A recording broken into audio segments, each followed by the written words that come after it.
তো ভক্তরা এটা হচ্ছে যখন আর কি টেস্ট করছিলাম, তখন মাটিতে সাজিয়ে চেক করছিলাম সেটটা। এমন করে ভাবলাম সেট করবো দিয়ে ভাবলাম না, এমন করে সেট করলে জিনিসপত্র কম হয়ে যাবে। তো দেখো এবার আমরা এমন করে সেট করেছি। এটা হচ্ছে এমন করে সেট করে সেই লাগছিলো, কিন্তু খাড়াটা তখন সেট করিনি, স্ট্যান্ডটা ছিল না।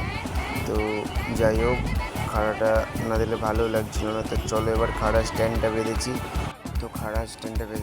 চলো দেখা যাক। দেখো খাড়া স্ট্যান্ডটা বাঁধা প্রায় কমপ্লিট হয়ে গেছে। তো এবার দেখছিলাম আমরা টেস্ট করে কোন দিকে স্ট্যান্ড একা বেঁকা থাকলে তো বাঘটা আর কি উল্টো পাল্টা খেলবে, তার জন্য একটু ভিডিওটা আমার কাছে নেই টেস্ট করার। তো তারপরে দেখো স্ট্যান্ড ফ্যান লাগিয়ে টেস্ট করে দেখো একদম ফাইনাল লুকে বাঘটা কেমন লাগছে একটু সবাই বলো, কমেন্টে জানাও।